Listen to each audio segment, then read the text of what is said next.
Merci Jésus. Dieu te donne beaucoup plus qu'il t'a donné toute l'année dernière. Durant les 6 premiers mois de cette année, que Dieu te comble encore plus que toute ta vie au nom de Jésus. Cette année, tu n'enterreras personne, mais au nom de Jésus, tu auras des naissances. J'ai dit, cette année, aucun de tes cheveux ne va tomber par terre. Cette année, tu vas prospérer. Cette année, toutes celles et ceux qui passent leur diplôme vont exceller au nom de Jésus. Cette année, ton salaire va augmenter à chaque mois au nom de Jésus. On dirait, je ne prêche pas la bonne église ce matin. On dirait, je ne prêche pas au bon peuple ce matin. Souhaite une bonne année à ton voisin. Souhaite une bonne année à ton voisin. Sois le prophète de sa vie. Sois le prophète de sa vie. On y va. Je ne t'entends pas prophétiser dans la vie de la personne qui est à côté de toi. Je ne t'entends pas lui dire ce que tu veux que Dieu fasse dans sa vie. On y va. On est le 5. Salut 5 personnes. Prophétise dans la vie de 5 personnes ce matin.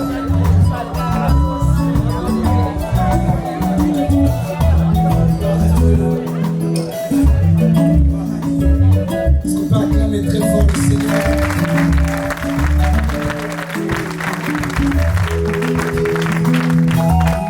Voici la parole que Dieu m'a donnée pour toi. Et si c'est pour toi que je parle, j'aurais pas besoin de te forcer. Amen, tu diras toi-même. Amen. 2 Corinthiens chapitre 9, verset 8. 2 Corinthiens chapitre 9, verset 8. C'est la parole que Dieu m'a donnée pour toi. Pas pour ton voisin, mais pour toi. Amen. Pas pour celui qui n'est pas là, mais pour toi. Amen. Et Dieu peut vous combler de toute grâce. Dieu peut vous combler de toutes sortes de grâces, dit ma version, afin que possédant toujours en toutes choses de quoi satisfaire à tous vos besoins, vous ayez encore en abondance pour toute bonne œuvre. Que cette parole soit pour toi. Que tu aies tellement d'argent que Dieu t'en donne et que tu en aies encore en abondance. J'ai dit que tu aies tellement d'argent que tu as comblé tous tes besoins, mais que tu en aies encore en abondance pour toutes les bonnes œuvres. À qui je parle ce matin? Que Dieu te donne beaucoup d'amour au point où tu peux encore en distribuer à tout le monde. Que Dieu te donne beaucoup de maisons au point où même lorsque tu en as donné à tout le monde, tu en as encore en plus. Tu crois pas ce que je dis, sinon tu ne pourrais pas dire un amen comme ça. Que Dieu te donne toutes sortes de grâces au point où toi-même tu deviens un dispensateur de grâce, c'est-à-dire tu commences à distribuer les grâces que Dieu t'a données, tu commences à les distribuer aux autres. Reçois cette parole, reçois cette parole, reçois cette parole, reçois cette parole. Seigneur, c'est de toi dont nous avons besoin ce matin.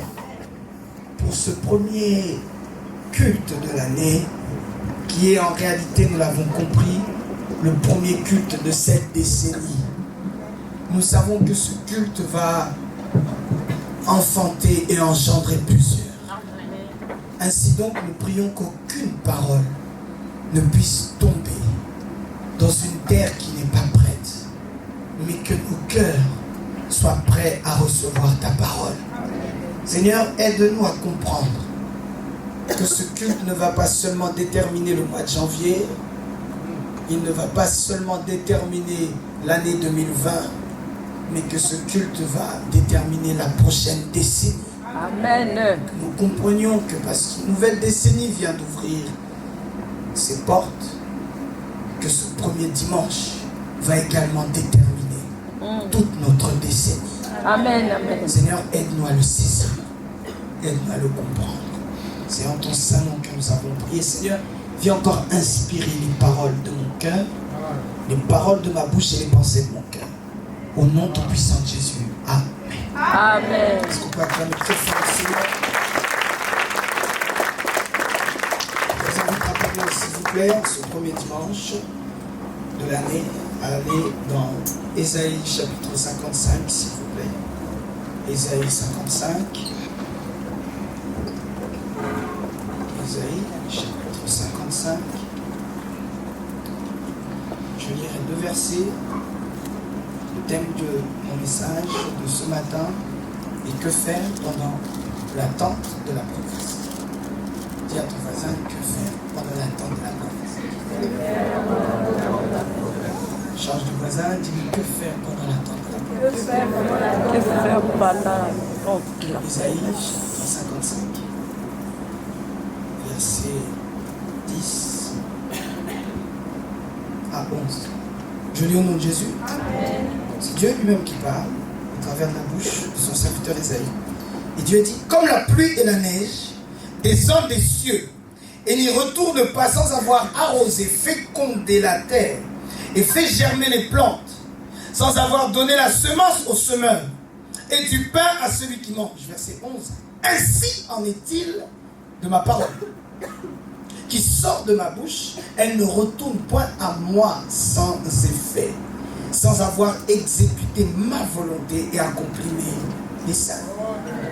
Je relis verset 11. Ainsi en est-il de ma parole, c'est Dieu qui parle, qui sort de ma bouche et ne retourne point à moi, sans avoir exécuté ma volonté et accompli mes desseins.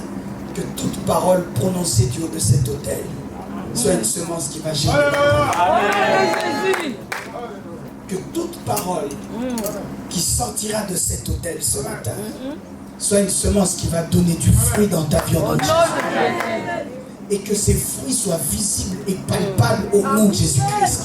Que ça ne s'arrête pas que dans le monde spirituel, mais que le monde spirituel amène aussi des fruits physiques au nom de Jésus. Que cela soit bien sûr la vie éternelle, ta place au ciel, mais que cela soit aussi une longue et bonne santé pour toi. J'ai dit une longue et bonne santé pour toi, une longue et bonne santé pour tes enfants, une bonne et longue santé pour tes activités, pour tes affaires. Que tu puisses réussir dans tous tes domaines au nom tout-puissant de Jésus. Dans tout ce que tu vas faire, que tu ne perdes jamais, mais que cela puisse te rapporter au nom de Jésus. Car ainsi en est-il de ma parole qui sort de ma bouche. Elle ne retourne point à moi sans effet, sans avoir exécuté ma volonté et accompli mes desseins. Est-ce qu'on peut acclamer pour la parole de Dieu? Je bénis également le Seigneur pour la confiance que Dieu nous donne, bien sûr, mais qu'il nous a donnée à travers de papa. On peut célébrer le Seigneur. Merci pour tous nos ministres. On doit célébrer nos ministres. Je répète, on doit célébrer nos ministres. Je le dis une troisième fois, on doit célébrer nos ministres. Merci Jésus.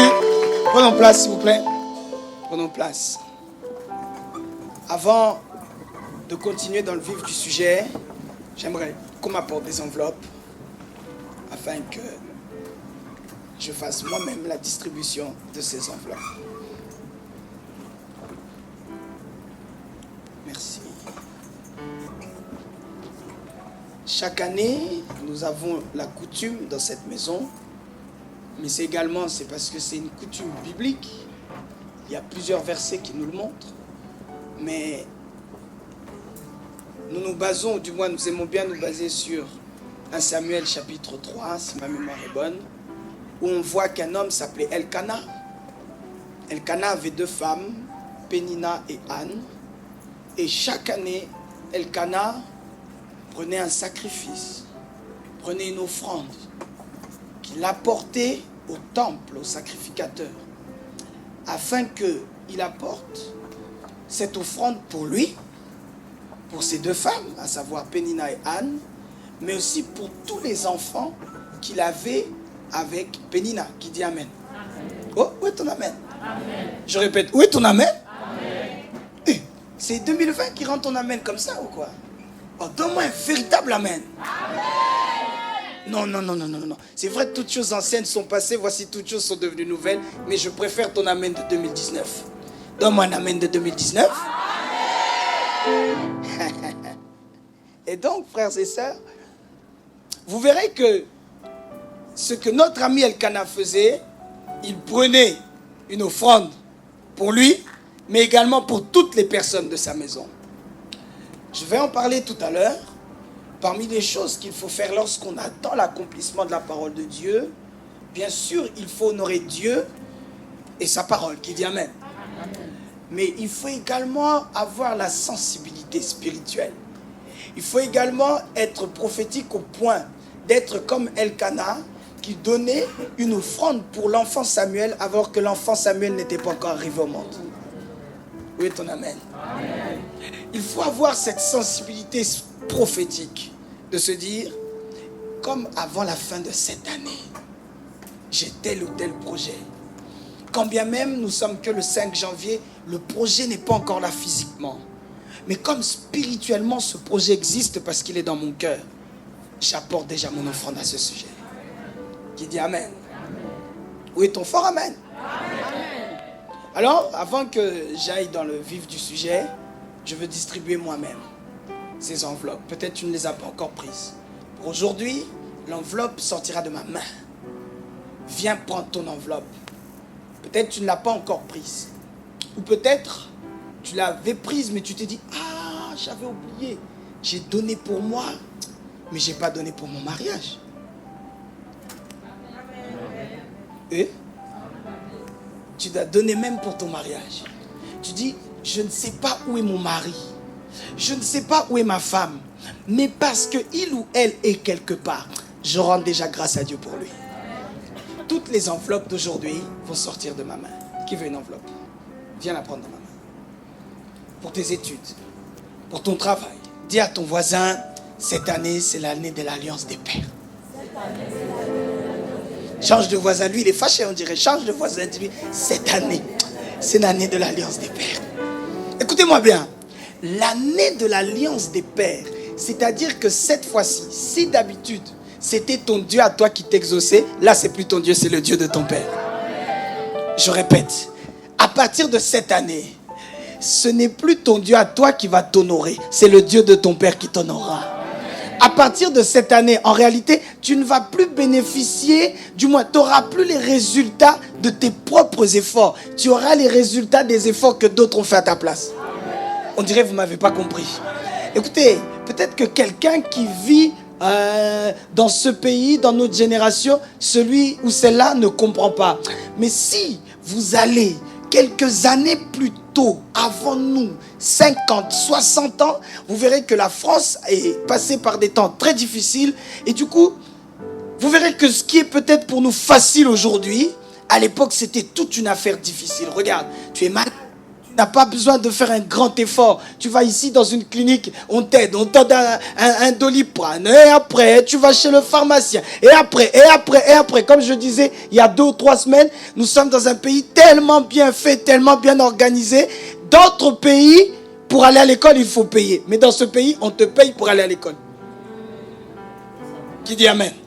Ne croyez pas c'est parce que nous sommes les plus beaux ou les plus intelligents. Non, c'est parce qu'il y a des pères dans ce pays qui ont payé le prix à notre place. Les pères ont payé le prix, mais ce que j'aime, les enfants bénéficient de cela. Cette année, tu vas bénéficier des jeûnes que quelqu'un d'autre a fait pour toi. Cette année, tu vas bénéficier des sacrifices que quelqu'un d'autre a fait pour toi.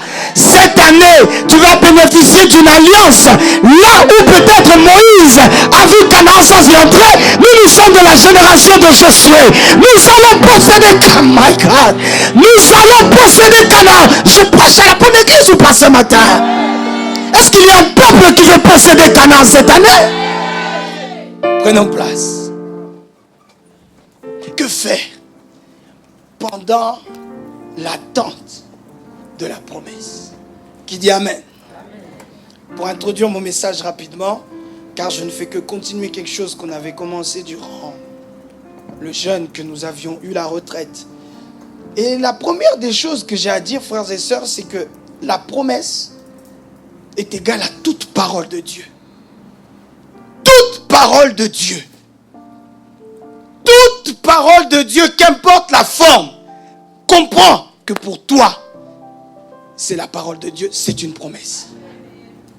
Tout ce qu'il y a bien sûr dans la Bible, il est de la responsabilité d'un chacun d'entre nous que de comprendre si c'est écrit ici, c'est que c'est la parole de Dieu. Si c'est écrit dans ce saint livre, c'est que c'est la parole de Dieu. Et frères et sœurs, comme nous venons de le lire à l'instant, la parole de Dieu ne peut pas être prononcée.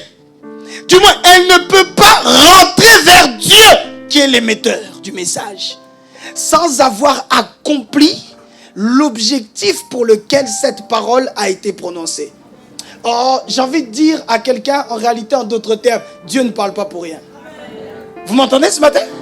J'ai envie de confirmer à quelqu'un, Dieu ne parle pas pour rien. Frère, l'évangéliste peut parler pour rien. Il se fâche, il te dit ah, et au final, il ne fait rien. L'être humain peut le faire. Ton père peut être ainsi, ta mère peut être ainsi, mais lorsque Dieu parle, s'il prononce une parole, à coup sûr, avant que cette parole revienne vers lui, elle aura accompli son objectif.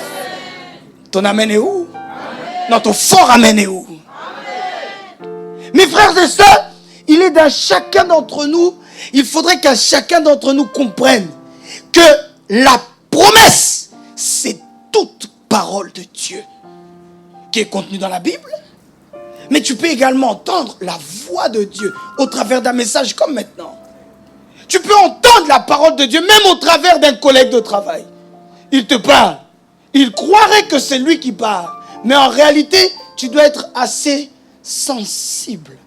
Je reviendrai beaucoup là-dessus. Tu dois être assez prophétique pour comprendre. Ça, ce n'est pas mon collègue Simon qui me parle.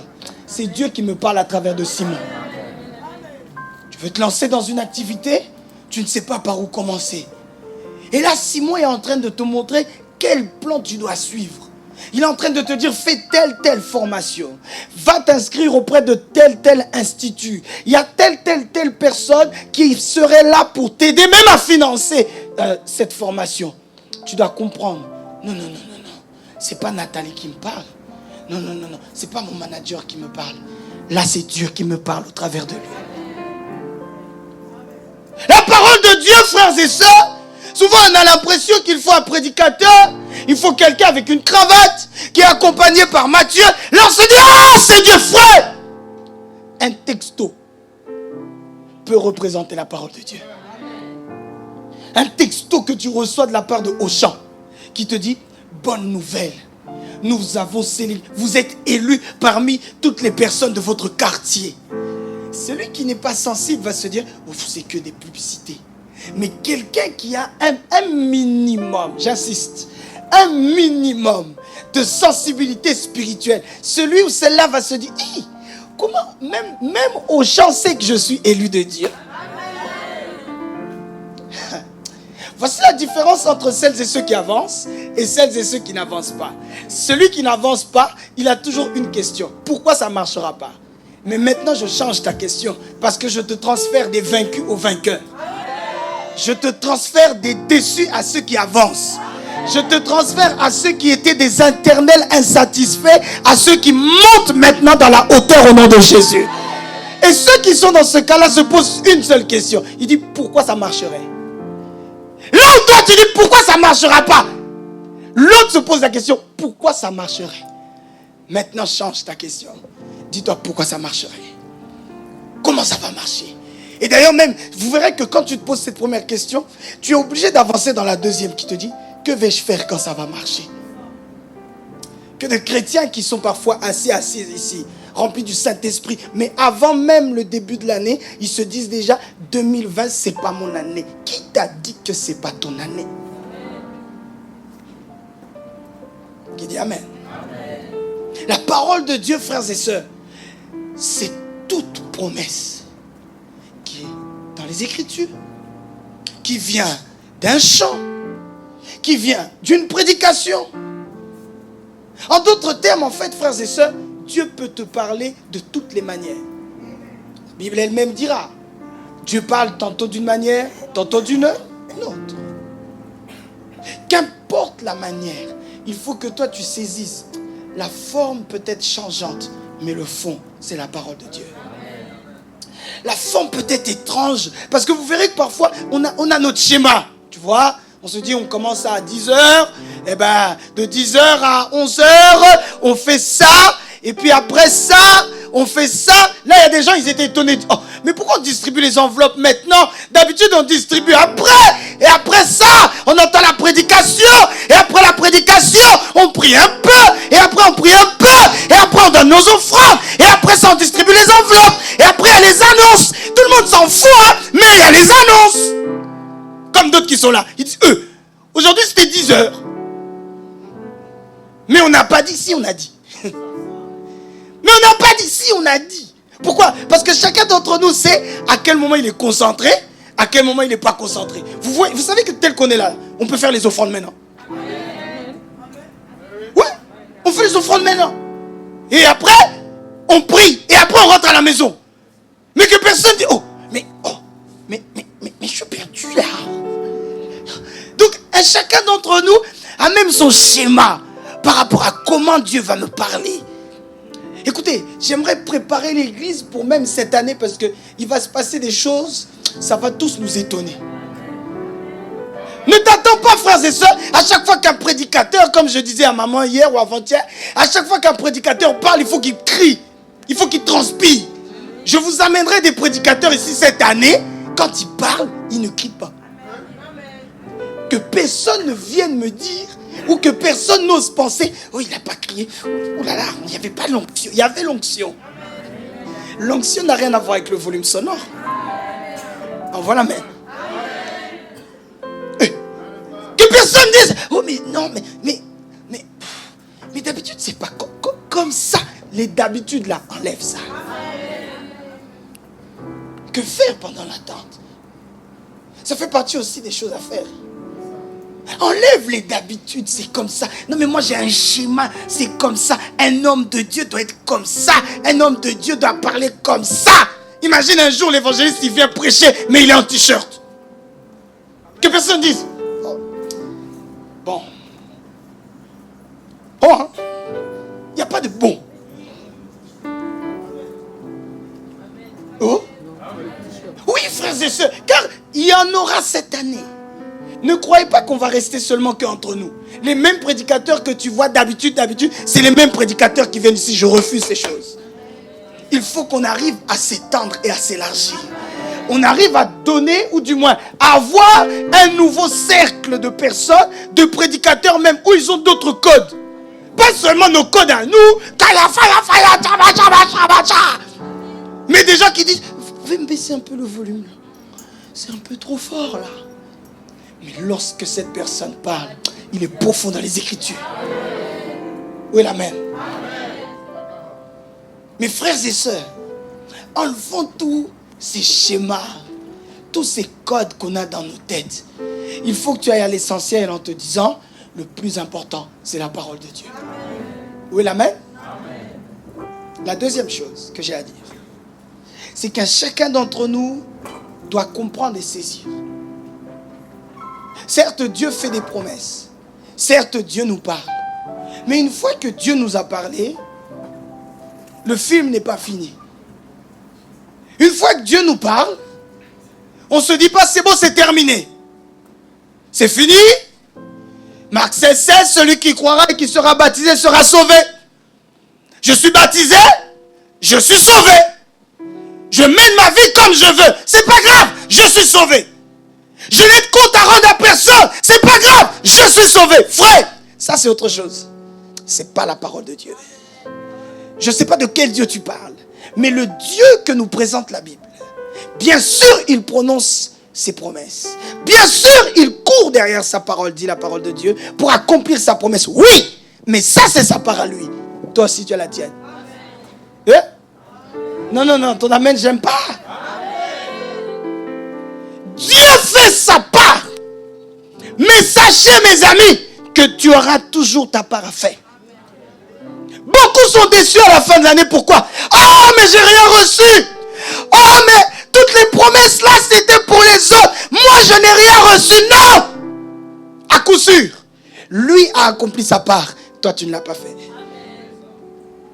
Alors, frères et sœurs, c'est vrai que chaque année, on aime bien avoir des slogans, on aime bien faire des grandes choses, on aime bien dire des grands trucs, on fait des bannières là, l'année de l'alliance des paix, avec paix, P majuscule. Je viens dimanche, je vous explique c'est quoi P, c'est quoi E, c'est quoi R, c'est quoi E, c'est quoi S, j'invente même. Gloire à Dieu.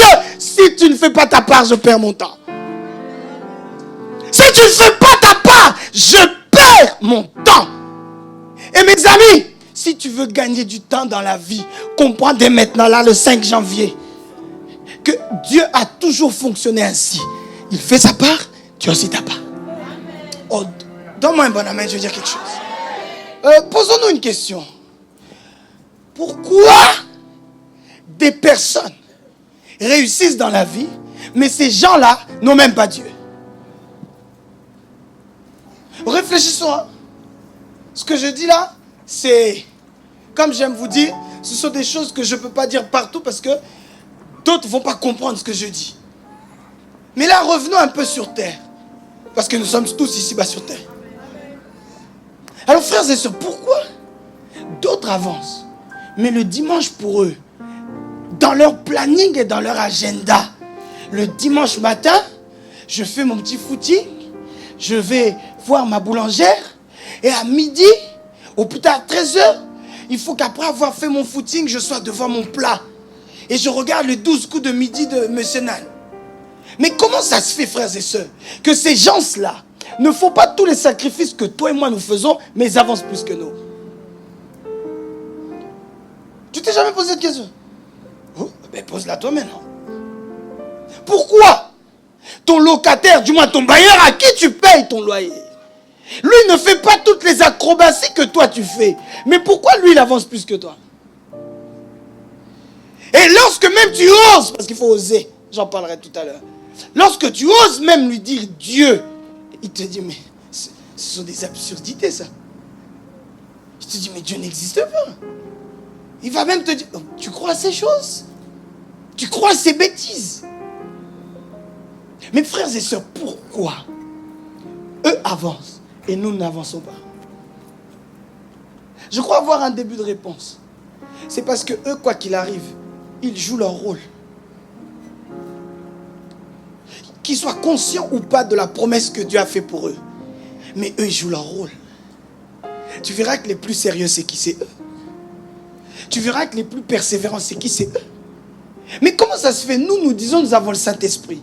Mais à la moindre petite secousse, c'est nous qui changeons nos plans. Chacun d'entre vous peut-être a pris des bonnes résolutions là, janvier 2020, c'est très bien. Mais tu verras, peut-être même avant février, toi-même tu vas changer tous tes plans. Parce que tu vas dire, eh non, ça n'a pas marché. Peut-être ce n'est pas dans les plans de Dieu. Mais vous verrez que celles et ceux qui avancent et qui n'ont pas Dieu sont les plus déterminés. Je refuse d'être un chrétien qui remet toujours la faute sur Dieu, les anges, les démons, Satan et compagnie. Frères et sœurs, il arrive un moment, ces gens-là, eux tous, il faut les laisser tranquilles. Et il faut se dire, si j'avance, si je n'avance pas, c'est à cause de moi. Oui, je savais qu'à ce moment-là, il n'y avait pas d'amen. Je ne suis pas un collecteur d'amen. Hein. Je prêche la parole de Dieu. Et frères et sœurs, chacun d'entre nous doit savoir, Dieu fait sa part. Moi aussi j'ai la mienne. Dieu joue son rôle. Moi aussi j'ai le mien.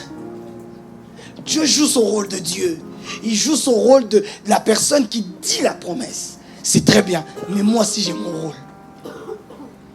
Et c'est le cœur même de mon message.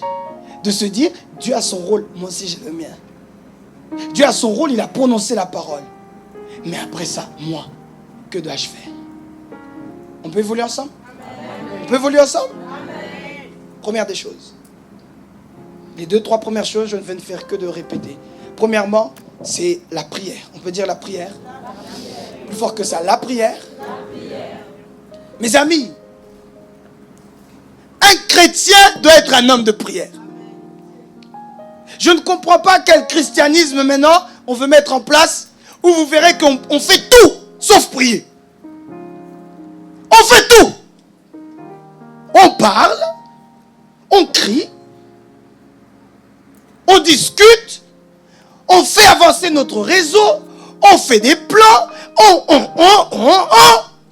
mais prier, on ne prie pas. Je me demande quel est ce genre de christianisme qu'on essaye de mettre en place maintenant. Et vous verrez que réellement, on ne prie pas. Vous verrez parfois même un prédicateur qui ne prie pas. Ou du moins, qui ne prie que lorsqu'il doit préparer la parole. Frère, celui qui ne prie que lorsqu'il doit exhorter, tôt ou tard, on va l'attraper. La prière, frères et sœurs, doit être la respiration du chrétien. Je me demande comment on peut faire pour faire toute une journée sans prier? Hein? Comment on peut faire vraiment? On fait toute une journée ou on fait tout? Mais on ne prie pas. Qu'on se comprenne bien. Je ne parle pas des prières de Seigneur, merci pour ce repas. Amen. Non. Ça, tout le monde fait ses prières. Même ceux qui ne prient pas, ils font ses prières. Et oh, pourquoi vous ne dites pas amen à ça? Oh, donc c'est les prières que toi tu fais alors. Frère, si jusqu'à aujourd'hui tu ne faisais que ces prières-là, pose-toi la question. Est-ce que toi tu aimerais que seulement quand on te parle, on te néglige? Je te donne que 1 minute, fais vite. Ça me fait penser à mon épouse. À chaque fois elle me dit, mais moi j'aime pas quand je te parle, tu es toujours sur ton téléphone. Noëlla, je sais faire 2 choses en même temps. Non, quand je te parle, tu m'écoutes pas. Et pire encore, j'ai Noëlla en miniature à la maison. Shiloana, qui quand elle me parle, elle me touche le visage, elle dit, papa, regarde-moi. Donc, elle prend vraiment autorité, elle dit, mais papa, regarde-moi. Ce que ma fille me fait, sache que c'est ce que Dieu veut te faire. Il te dit, regarde-moi. C'est-à-dire, donne-moi ton attention. Mais sache, frères et sœurs, que lorsque tu donnes ton attention, seulement que de 5 secondes, frère, tu ne pries pas. Oh, dis-toi à toi-même pour ta conscience que tu pries, mais en réalité, tu ne pries pas. Ouais, je te dis la vérité, tu ne pries pas. Dis-toi à toi-même, oui, non, mais non, évangéliste, j'ai prié, je me suis même mis à genoux, hein. Oh, j'ai dit, Seigneur, merci pour la journée. Amen. J'ai prié, évangéliste. C'est bien. Ça, c'est pour toi et ta conscience. En réalité, même Dieu voit que tu n'as pas prié.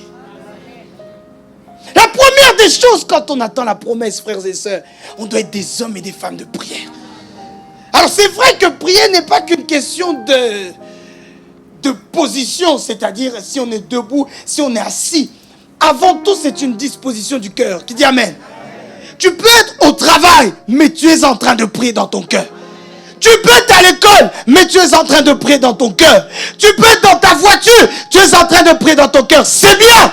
Et c'est vrai. Un chrétien en 2020 doit comprendre ça. Mais un chrétien doit comprendre aussi. Celui qui est toujours en train de faire autre chose lorsqu'il prie, il y a un problème. Celui qui est toujours en train de faire autre chose.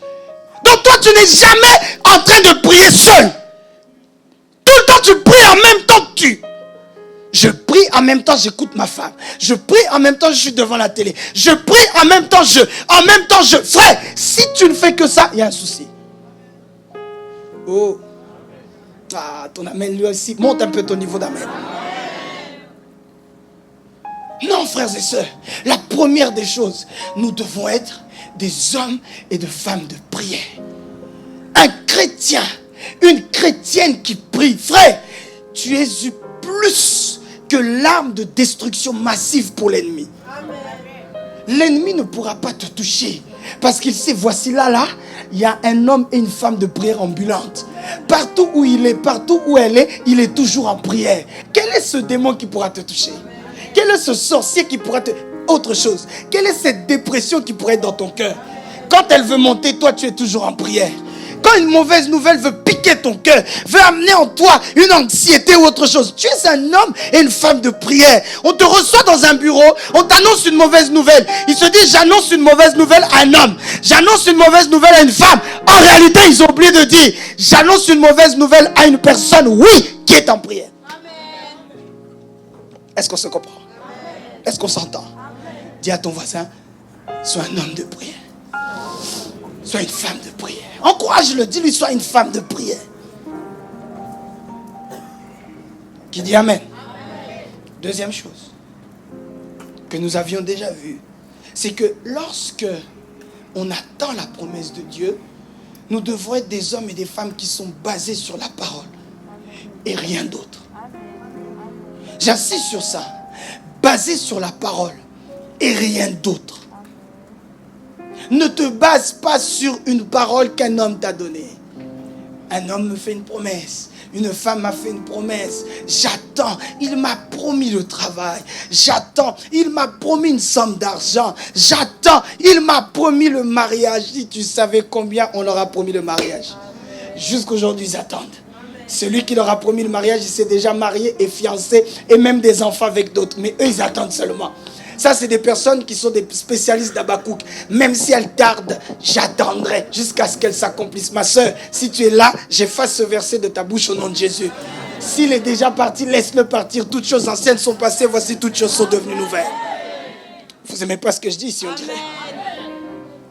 Mon frère, ma soeur, tu es un homme de prière, mais tu dois être aussi quelqu'un qui est basé sur la parole de Dieu. Quelqu'un qui soumet toute sa vie à la lumière de la parole de Dieu. Tu n'es pas basé sur autre chose, tu n'es basé que sur la parole. Parfois, vous verrez, vous êtes même basé sur la parole d'un homme. Ne te base pas sur la parole de l'évangéliste. En voilà, amen. Car l'évangéliste peut te donner rendez-vous à 10h. Mais il avait du mal à trouver ses chaussures et au lieu d'arriver à 10h, il arrive à 11h. Dieu n'est jamais en retard. J'ai dit, Dieu n'est jamais en retard. Les chrétiens, on doit être basés sur la parole de Dieu. Tu dois être fixé sur la parole. Tes pensées ne doivent pas être fixées sur autre chose. Je suis basé sur la parole. Je ne suis pas basé sur ce que disent les tendances économiques actuelles. Oh, on prédit une année 2020 qui sera morose. Le pouvoir d'achat, on ne sait pas s'il va augmenter ou pas. Les impôts, les taxes et compagnie, tout devient cher, tout est difficile. Je ne suis pas basé sur ça. Je suis basé sur la parole. Oh, on prédit qu'il y aura une inflation qui sera comme ci, comme cela. On prédit que le prix de la farine et l'essence et l'assurance et le gaz. J'ai jamais entendu un pays où, au lieu que ces prix montent, les prix descendent. Si vous avez trouvé, dites-le moi, j'irai y faire un tour. Mais chaque année, ça augmente toujours. Et puis, à la même période, mes frères et sœurs, ne sois pas basés sur ça. Base-toi sur Dieu. J'insiste sur ça. Ne te base pas même sur toi-même. Malheur à quiconque qui va se confier à lui-même. Frère, confie-toi à Dieu. Parce que vous verrez, le monde étant évolué, parfois sans s'en rendre compte, on se dit, je vais trouver une solution. Ah, bien-aimé, tu dis ça parce que tu as la force de dire encore, je vais trouver une solution. Laisse-moi te dire, une petite grippe peut faire fermer ta bouche. Ah oui, je sais de quoi je parle. Une petite grippe de rien du tout. J'insiste, hein, une petite grippe qu'un petit Doliprane peut calmer. Une grippe peut faire que même ton propre, je vais m'en occuper, tu ne sais plus le faire. Ou quand même pour te lever, quelqu'un doit t'aider à te lever. Pourquoi? Quand tu fais seul, ta tête tourne. Mais ce Dieu-là ne faillit jamais. Ouais, je le confirme, ce Dieu-là ne faillit jamais. Le chrétien doit être basé sur Dieu.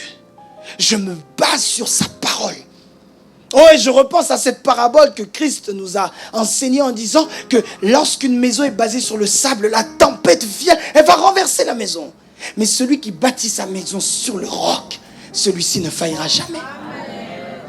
Frère, bâtissons notre maison. Bâtissons nos vies. Bâtissons nos familles. C'est vrai, 2019 a bien commencé. Après, il y a eu des dodanes. Frère, c'est une prophétie claire. Cette année, il y aura encore des dodanes. Oui. Après, si Jésus revient à la fin de ce culte. Mais tant que nous sommes encore sur terre, il y en aura encore des gros dodanes. Des chamaudanes même si tu veux. Il y aura des temps où tu seras par terre, où tu te diras je ne sais plus comment avancer. Il y aura des plans où tu te diras j'avais pas prévu ça dans mon plan. Il y aura des fois où tu te diras ma poche est plus que percée, je n'ai plus rien. Il y aura des fois où tu chercheras même quelqu'un pour te dire tiens bon, bien aimé. Ne compte pas sur l'homme, regarde à Dieu. Ne compte pas sur l'homme, regarde à Dieu. Car il y a des fois où même ici à l'église, tu t'attends à un message d'encouragement. Tu arrives ici, tu as un message où nous te matraquons. Tu n'as rien, tu es fatigué, tu es par terre, tu te dis, je vais aller au moins à l'église. J'aurai un message où on va m'encourager. On arrive ici, fouillez à la pêche, vous allez mourir. Tu dis, mais non, moi c'était pas mon message d'aujourd'hui. Même Dieu sait que je suis par terre, frères et sœurs. Il y a des fois où tu dois t'encourager toi-même. Ah, je suis fatigué de chrétiens qui me disent, oh évangéliste, prie pour moi, prie pour moi. Cette fois-ci, prie pour toi-même.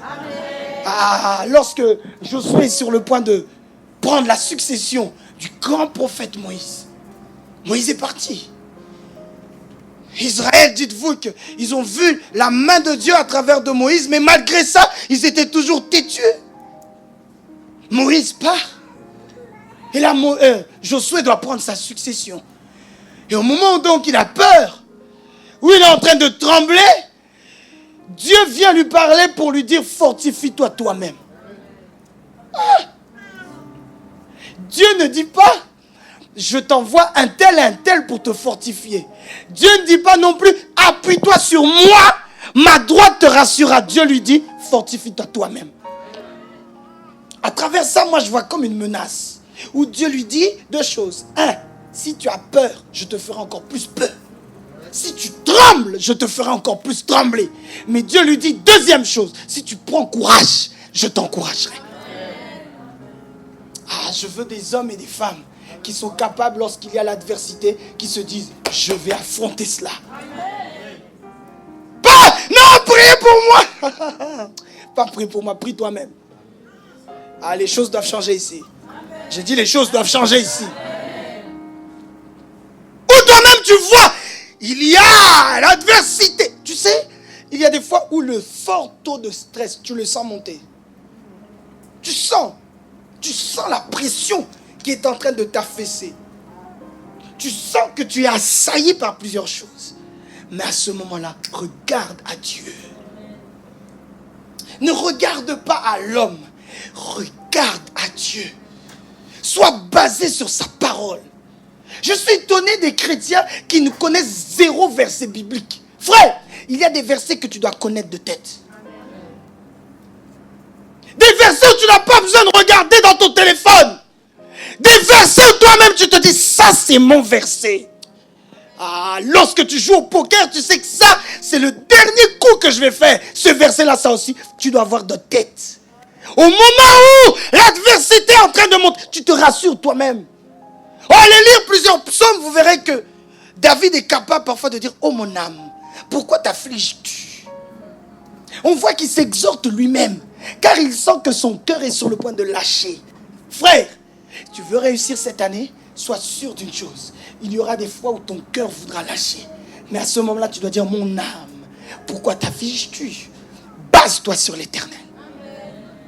Oui, ton amen. Amen. Car frères et sœurs, je peux crier sur vous. Je peux oindre mes mains d'huile.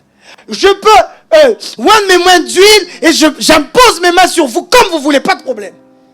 Tu auras la sensation que ça va mieux. En réalité, laisse-moi te dire, si tu n'as pas compris le soubassement de cette onction, je n'ai rien fait. J'aurais fait le travail d'un bon motivateur qui aurait fait un bon discours et c'est tout. Je ne suis pas là pour ça. Si la parole de Dieu vous motive, gloire à Dieu. Mais je suis là pour vous expliquer le soubassement qu'il y a dans l'onction que nous mettons dans nos mains. C'est la parole de Dieu. Celui qui comprend ces principes, il ira loin. J'ai dit tu iras loin. Je répète encore, tu iras loin. Base-toi sur la parole de Dieu et rien d'autre. Troisième chose qu'il faut faire lorsqu'on attend l'accomplissement de la promesse, il faut être spirituel. Dis à ton voisin, il faut être spirituel. Dis-lui, sois spirituel. Aujourd'hui, on voit des chrétiens qui sont trop terre à terre. On ne croit en rien. On ne croit à aucune puissance surnaturelle. On ne croit à aucune force spirituelle. On se dit tout est là parce que c'est censé être là. Frères et sœurs, le monde spirituel est encore plus réel que la chaise sur laquelle tu es assis. Je le répète, le monde spirituel est encore plus réel que la chaise sur laquelle tu es toi-même assis. Le monde spirituel existe, frères et sœurs. En parlant de monde spirituel, je ne parle pas que du mauvais monde spirituel. C'est-à-dire du monde négatif. Parce qu'aujourd'hui, lorsqu'on parle de monde spirituel, on ne parle que des démons, on ne parle que des blocages, on ne parle que des sorciers, on ne parle que des maladies, on ne parle que des tantes qui nous envoient des flèches de loin, on ne parle que de ces choses-là. Sachez, frères et sœurs, que le diable ne fait qu'imiter Dieu. Amen. Et sachez que le diable peut être 3000 fois diable. Les démons peuvent être 3000 fois démons. Quoi qu'il arrive, Dieu reste Dieu. Amen. J'insiste. Qu'importe les manigances que le diable peut faire. Parce que je ne suis pas là pour dire que ces choses n'existent pas. Ça existe. Mais je suis là pour remettre les choses dans leur contexte. Qu'importe leur puissance. Il y a une puissance qui est au-dessus de toutes les puissances. C'est le nom de Jésus. Un chrétien doit être spirituel. La parole de Dieu est relancée. Oui, j'entends une parole, je me dis certainement c'est pour moi. Je suis un homme de prière, je suis basé sur la parole de Dieu, mais je dois être également sensible au monde spirituel. Je dois être également capable d'entendre un message dans un message. Je vous avais dit, et j'ai beaucoup parlé là-dessus, sur la différence entre le logos, la parole, et le réma, la révélation. J'avais insisté sur le fait que la parole, logos, c'est une parole qui est donnée pour tout le monde. Comme ce que je suis en train de faire à l'instant. Tout le monde l'entend. Tout le monde, vous qui êtes là, ceux qui sont sur les réseaux, tout le monde entend la parole. Tout le monde se dit, oh là là, que faire durant le temps d'attente? Que dois-je faire? Que dois-je dire? Oh, un homme de prière, je note point 1. Oh, point 2, je dois être ceci, je dois être cela. Gloire à Dieu. Mais il n'y a que celui qui est révélé, qui sera capable d'entendre une prédication dans une prédication. Frère, il n'y a que la femme à la perte de sang, depuis X années, qui est capable de voir dans la foule de Jésus-Christ, dans son vêtement, et se dit, il y a ma guérison. Amen, on dirait. Il n'y a que quelqu'un de révélé. La souffrance ne fait pas de toi quelqu'un de révélé. Vous m'entendez? La souffrance ne fait pas de nous quelqu'un de spirituel. Le fait qu'on ait les poches trouées ne fait pas de nous un chrétien plus qu'un autre. Le fait que ça n'aille pas et qu'on ait des soucis ne fait pas de toi quelqu'un de meilleur, ou du moins une personne plus sensible spirituellement et les autres. Pour être plus sensible spirituellement, en d'autres termes, pour être prophétique, tiens, pour être clair, c'est ta propre décision. C'est à toi de te dire, je ne m'arrête pas là. C'est à toi de te dire, ça c'est pour tout le monde. Mais dans ça, j'entends autre chose dans mes oreilles. C'est à toi de te dire, oui, tout le monde prend des enveloppes pour dédier son année à Dieu. Mais moi, il y a une dédicace, une autre que je dois faire à Dieu.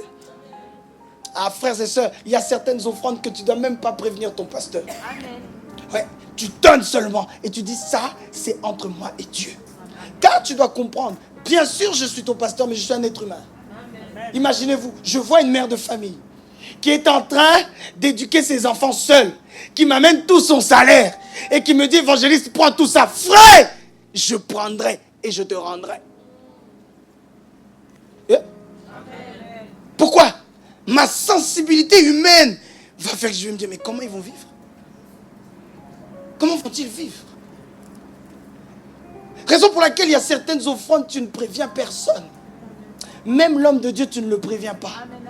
Tu ne le préviens pas car peut-être que ta propre révélation, ton réma, moi, ton Élie, je ne comprends pas. Car tu peux sentir quelque chose que même ta propre femme ne sent pas. Vous entendez le même message. Toi, dans ton message, tu entends une autre prédication. La femme l'entend. Quand elle dit, Abraham, pourquoi il est pressé comme ça aujourd'hui? La Bible dit, il a couru pour aller préparer. Elle dit, d'habitude, il ne prépare jamais. Aujourd'hui, il prépare. C'est bien, c'est la journée de la femme ou quoi? Non, Sarah. Abraham a senti quelque chose que tu n'as pas senti. Je prie qu'à partir de maintenant où je parle, ta sensibilité spirituelle puisse augmenter. Je prie qu'au moment où je prêche, que tu puisses étendre ta sensibilité prophétique. Je prie que tous les yeux qui étaient fermés, à partir de maintenant, que tes yeux spirituels s'ouvrent au nom de Jésus. Que toute personne qui entendait les choses, mais qui les comprenait qu'à moitié, à partir de maintenant, tu entendras à 100% au nom de Jésus. À partir de maintenant, car il y en a plusieurs, je le sens de mon cœur, ils ont toujours voulu faire ces choses. Mais ils se disaient, par où je vais commencer? Je n'ai pas la force. Que Dieu te donne et la force, et l'argent, et le vouloir, et le faire, pour aller jusqu'au bout de ce qu'il a mis dans ton cœur. Arrêtons ces choses de... Ça se joue que ici. vais aller voir telle personne qui va m'aider.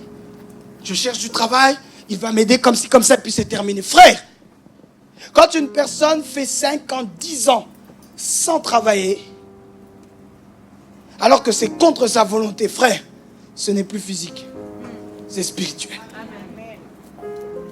Quand un couple fait 5 ans, 6 ans sans avoir d'enfants, alors qu'ils en veulent, ce n'est plus physique, c'est spirituel. Quand tu as fait 10 ans, 15 ans dans ce pays, mais tu n'as jamais eu ton nom sur ta boîte aux lettres. Tu es toujours le nom de quelqu'un d'autre dans une boîte aux lettres et après on met ton nom à toi. Frère, c'est plus physique, c'est spirituel. Quand on échoue 3, 4, 5 fois au même examen, ce n'est plus physique, c'est spirituel. Quand on est soi-même insatisfait de sa propre vie, parce qu'on se dit, je n'aime pas la maison dans laquelle je suis. J'aime pas le niveau financier que j'ai. Ça, c'est pas mon compte en banque. Et que cette chose se répète, se répète, se répète. Frère, ce n'est plus physique, c'est spirituel. Tu commences une affaire. Seul, ça ne marche pas. Avec des associés, ça ne marche pas. Ici, ça ne marche pas. Tu essayes aux Antilles, ça ne marche pas. Tu essayes en Afrique, ça ne marche pas. Ou là où tout le monde a 10, toi tu n'as que 8. Toi tu n'as que 7. Parfois même tu perds. Frère, ce n'est pas que physique, c'est spirituel. Tu commences un traitement en même temps que quelqu'un d'autre. Toutes celles et ceux qui ont pris le même traitement guérissent. Mais toi, au lieu que ton état s'améliore, il s'empire. Frère, ce n'est pas physique, c'est spirituel. Arrivé à un certain niveau, tes 3, 4 enfants, arrivé à un certain niveau d'études, ils ne vont jamais au-dessus. Frère, ce n'est pas physique, c'est spirituel. Quelqu'un m'entend? Quelqu'un m'entend? Mais qu'à chacun d'entre nous comprenne, il y a un nom qui débloque toutes les situations spirituelles. Il y a une clé qui ouvre toutes les portes. Il y a un nom devant lequel tout genou fléchit. Il y a une puissance devant laquelle toutes les puissances doivent dire nous sommes KO. Il y a une force devant laquelle personne ne peut résister. Tu l'as compris, je parle du nom de Jésus. Tu dois être sensible spirituellement. Et frères et sœurs, plus tôt l'Église comprendra cela, plus vite nous irons. Des hommes et des femmes qui sont capables, comme nous dit la parole, d'avoir la même onction que les fils d'Isaacar. Il est écrit que les fils d'Isaacar avaient l'intelligence de lire dans le temps. Où sont ces hommes et ces femmes qui sont capables de lire dans le temps? Je cherche des chrétiens, des chrétiennes qui sont capables de se dire non. S'il y a tout cela en ce moment dans ma vie, ce n'est pas pour rien. C'est que je dois me positionner autrement. Je veux des hommes et des femmes qui se disent, à chaque fois que je fais une affaire, ça ne marche pas. Mais j'ai constaté que je ne mets jamais Dieu à la première place. Cette fois-ci, je vais essayer en mettant Dieu à la première place. À chaque fois que j'entame une relation, je ne demande jamais la volonté de Dieu. Cette fois-ci, je demande d'abord la volonté de Dieu. Oh, je veux des hommes et des femmes qui se disent, je n'avance pas un pas sans Dieu. Pas un pas sans Dieu. Pose-toi la question, tout ce qui ne marche pas, comment est-ce que tu l'as fait? Comment est-ce que ça a avancé? Et puis où est-ce que ça a fini? Qui dit Amen? Fais durant ces quelques minutes une propre introspection en te disant, ça n'a pas marché, mais pourquoi ça n'a pas marché? Tout avait bien commencé, pourquoi ça n'a pas marché? Que Dieu te donne l'intelligence. Quatrième chose, le chrétien qui attend la promesse de Dieu doit être un chrétien qui continue à travailler. Dis à ton voisin, travaille. Il n'a pas bien entendu. Dis-lui, travaille. Non, même là, il n'a toujours pas entendu. Parle-lui plus fort. Dis-lui, travaille. Avec plus de conviction, dis-lui, travaille. Je suis pasteur. il y a quelque chose qui m'agace. C'est que les chrétiens sont les plus grands fainéants. Même si tu dis pas amen, c'est vrai. Je ne sais pas ailleurs, hein? Mais en tout cas, les chrétiens d'Europe sont les plus grands fainéants. Sont les plus grands hommes et femmes qui sont capables de bâtir tout un projet sur une toute petite parole et ne rien faire derrière. Ah, j'attends pas un autre prédicateur, moi-même je te prêche ça. Le chrétien est celui qui a le plus grand, comme on dit, poil dans la main. C'est-à-dire, moi je fais mieux, je me porte. Au travail, on te connaît comme celui ou celle qui fait toujours le strict minimum. Chrétien! On sait que s'il y a quelqu'un qui cherche toujours des histoires pour faire moins d'heures, c'est toi. D'autres, ils sont en train de pleurer la grève. Il y en a d'autres, vous savez, qui sont contents. Il y a la grève, je ne vais pas à l'école. Hein. Mais c'est la grève évangéliste. Mais c'est la grève, patron. Pourquoi? Vous êtes les plus grands fainéants. Même si vous ne dites pas amen, c'est comme ça. Alors que frères et sœurs, le Dieu que nous avons est tout sauf fainéant. Allons dans la parole. Que personne dise, oh, il nous raconte des trucs, c'est pas vrai. Genèse chapitre 1, verset 1. Genèse 1, 1. On va lire tous ensemble. Genèse chapitre 1, verset 1. Les mots ont leur importance. Et même l'ordre d'arrivée de ces mots est important. On peut lire tous ensemble, s'il vous plaît? On y va? 1, 2, 3. Recommence ça, s'il te plaît. Reviens.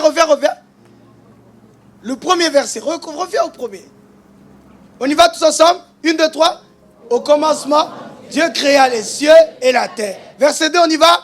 La terre était informe et vide. Il y avait à la surface et l'Esprit de Dieu se mouvait au-dessus des... On reprend le verset 2, s'il vous plaît. La terre était informe et vide. Il y avait les ténèbres à la surface de l'abîme. Et l'Esprit de Dieu se mouvait au-dessus des eaux.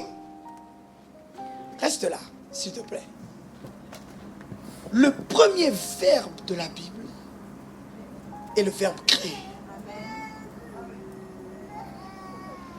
Avant d'être un Dieu spirituel, Dieu est un Dieu qui travaille. Où est ton amen? Amen. Ce principe de vie, frères et sœurs, est l'une des réponses à ce que je disais tout à l'heure. Comment des païens, comment des incroyants, qui ne croient surtout pas au monde spirituel, pourquoi ils avancent? Parce que Dieu, avant d'être un Dieu spirituel, est d'abord un Dieu qui travaille. Amen. Au commencement, Dieu créa les cieux et la terre. La terre était informe et vide, il y avait des ténèbres à la surface de l'abîme. Et c'est seulement là qu'on entend parler de l'Esprit de Dieu. D'abord le travail, après l'Esprit. J'ai dit d'abord le travail, après l'Esprit. Je le dis une troisième fois parce qu'il faut que ça rentre dans ta tête. D'abord le travail, après l'Esprit. Nous, on a changé les choses. On est spirituel. Je jeûne beaucoup. Je prie beaucoup. Ajoute maintenant, tu dois aussi travailler beaucoup. Oh, à vos amens. Même si tu ne dis pas amen, personne ne va m'arracher le micro ici. Tu dois rentrer ça dans ta tête. Avant le spirituel, d'abord le travail. Ce qui bâtit une nation, frères et sœurs, c'est le travail. Ce ne sont pas les prières. C'est comme ça que le monde dira que la religion est l'opium du peuple. Pourquoi? Parce que le monde a compris qu'un bon religieux, c'est quelqu'un qui prie beaucoup, mais ne travaille pas. Nous allons changer ces choses. J'ai dit, nous allons changer ces choses. Je veux faire de vous des chrétiens et des chrétiennes qui prient, oui, mais qui travaillent beaucoup. La première chose qu'on doit comprendre chez toi, c'est que tu es un bosseur. c'est quelqu'un qui travaille sans relâche. Mais lorsque la première chose qu'on peut dire de toi, c'est une femme qui prie, c'est un homme qui prie, c'est tout, il y a un problème. Où est ton amen? Non, où est ton fort amen? Pourquoi d'autres avancent et pas nous? Parce qu'ils ont compris ça. J'étais en train de raconter, je ne sais plus à qui, une histoire que Nathan lui-même me raconte, où un grand footballeur, alors qu'ils sont en train de rentrer, ils ont joué un match amical, ils sont partis au restaurant, il est 2h du matin, si ma mémoire est bonne, son collègue lui dit, bon bah, toi qu'est-ce que tu vas faire? Tu vas aller dormir? Il dit non, je vais d'abord à la salle de sport. 1h, 2h du matin, tu vas à la salle de sport, si ma mémoire est bonne. Ça déjà c'est étrange. Alors il se dit, ok, bon bah va à la salle de sport, il est parti. Et l'autre collègue qui a posé la question, il est parti dormir. Il s'est dit, bon bah le matin, je vais vouloir surprendre celui qui est parti à la salle de sport pour montrer que moi aussi je suis très fort, pour montrer que moi aussi j'ai compris le sens de l'effort. Et au lieu d'arriver, je crois, à 7h du matin, il se dit, je vais arriver à 6h du matin à la salle de sport. Arrivé à 6h du matin, il a trouvé son collègue qui était déjà là. Il dit, attends, pause. À 1h, 2h là, t'as dit que tu venais déjà ici. Mais c'est comment, t'as dormi ici? Il dit non. Quand vous êtes parti dormir, je suis venu. J'ai travaillé et le lendemain matin, donc ce matin, je suis encore venu.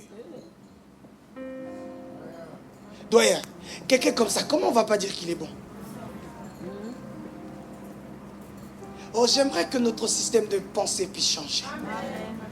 J'aimerais parler à un étudiant en disant, c'est bien, tu pries beaucoup, c'est très très bien, tu dois travailler beaucoup. J'aimerais parler à un employé ou à quelqu'un d'autre qui veut devenir manager ou autre. Hormis tes sacrifices, hormis tes offrandes qui vont faire que tu vas avancer, gloire à Dieu, c'est d'abord ton travail. J'ai dit c'est d'abord ton travail. Frères et sœurs, apprenons à coupler nos prières et le travail. Vous verrez que plusieurs fois ça ne marche pas. Pourquoi? La prière seule ne fait rien. Je suis prédicateur et je vous le dis, la prière seule ne marche pas. Mais le travail seul peut marcher. Oh, oh. Mais si le travail seul ne marchait pas, mais ton patron ne serait pas ton patron. Si le travail seul marchait, mes frères et sœurs, si le travail seul, ne marchait pas, mais ton locataire, ton bailleur, ne serait pas ton bailleur. Mais ton bailleur, à coup sûr, il est païen. Mais c'est à lui que tu donnes ton argent. Pourquoi? Le travail seul, ça marche. Mais la prière seule ne marche jamais. Nous serons ni dans cette catégorie-là, ni dans la première catégorie. Nous serons dans la troisième. C'est un temps que nous investissons pour une gloire que nous verrons au ciel, oui. Mais cette gloire-là, nous devons l'avoir sur la terre. Amen. Je parle à quelqu'un ce matin. Amen. J'ai fini ce que j'avais. Amen.